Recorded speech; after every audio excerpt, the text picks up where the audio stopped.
buscar. Qual é esse retrospecto que você faz no livro, a partir da era Vargas? Justamente. Existe uma pesquisa a nível mundial que fala que o brasileiro lê de 1 a 1,5 livros ao ano e que o europeu lê de 9 a 10. Eu acho que para qualquer segmento representativo, qualquer pessoa tem que ler pelo menos aquilo que cerca o mundo dela. Para você entender a economia brasileira de uma maneira bem simples, eu fui buscar desde a era Vargas, desde 1930, até o governo do Itamar Franco, para poder ter uma transparência do que ocorreu na economia brasileira, para desaguar nessa grande dívida social que nós temos hoje, que, por sinal, o último capítulo desse livro fala dessa dívida social, dos excluídos, que eu fiz em parceria até com a CNBB, através do Dom Serafim, que está lançando uma campanha a nível nacional hoje. Então a gente pega desde a era Vargas, comenta rapidamente cada governo do ponto de vista econômico, para chegar no governo Itamar Franco, para mostrar ao brasileiro e o leigo por que nós estamos nessa situação. Muitos equívocos?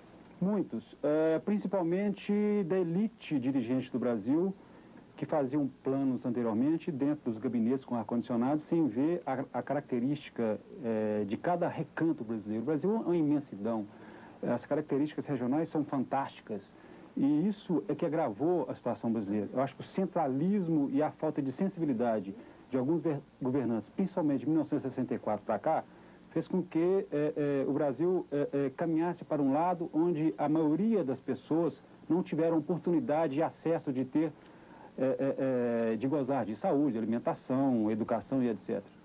E quem são, na verdade, os grandes culpados ou o grande culpado? Porque muito tem se falado sobre Juscelino Kubitschek e também outros governantes anteriores, até o próprio Getúlio Vargas, mas também fala-se muito do milagre econômico.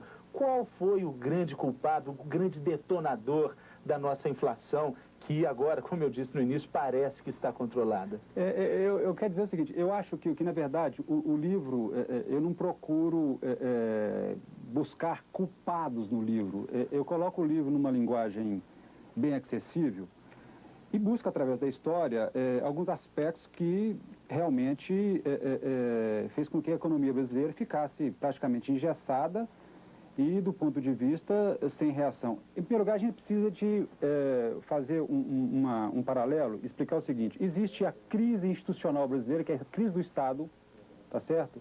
O que é muito diferente da economia brasileira, do dia a dia. O que é a crise do Estado? É a crise que a mídia vende todo dia, nas grandes canais de televisão, jornais, etc., que fala que o Estado está devendo isso, o Estado está devendo aquilo.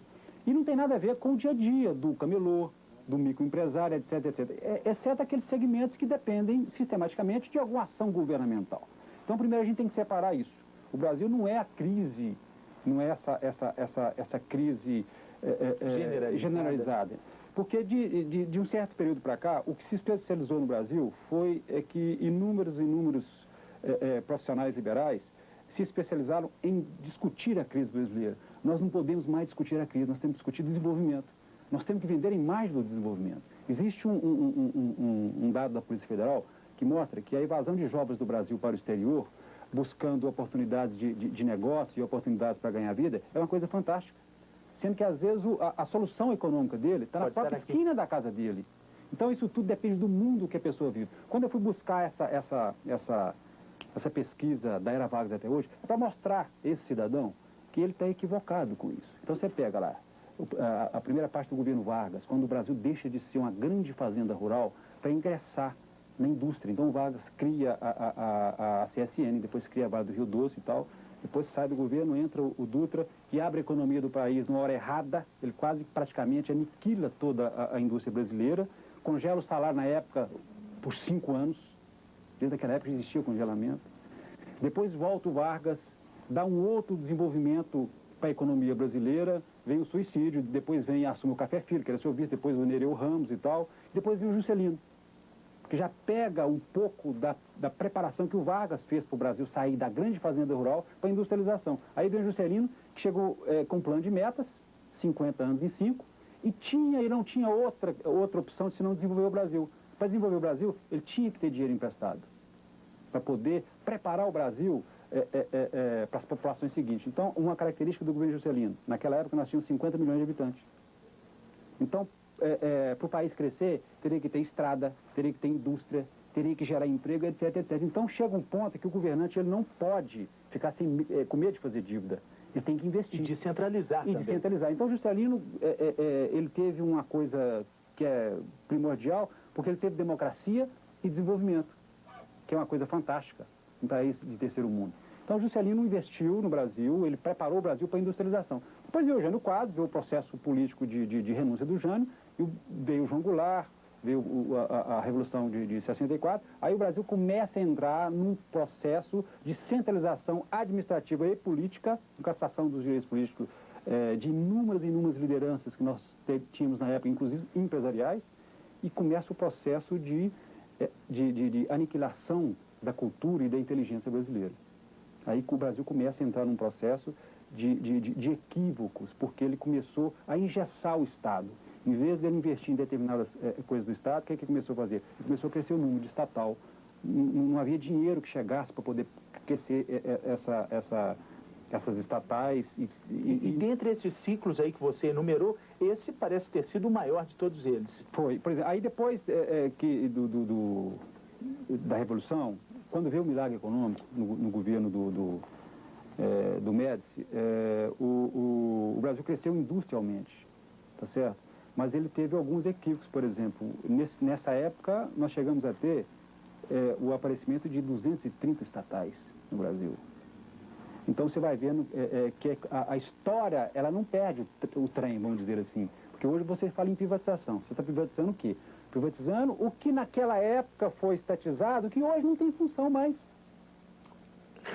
Refazendo justamente, então, consertando um erro. Justamente. Ô, Toniel, e quando é que vai ser inserida na sociedade brasileira a chamada cultura inflacionária, que faz com que nos dias de hoje, mesmo com gasolina congelada, inflação com um dígito, para não dizer abaixo de zero, o ter tarifa do táxi também congelada, os produtos continuam subindo e você chega numa loja e fala, mas aumentou? Não tem inflação? Não sei por que aumentou. É a chamada cultura inflacionária. Quando é que ela é inserida nesse contexto? Nós temos dois aspectos extremamente importantes dessa cultura.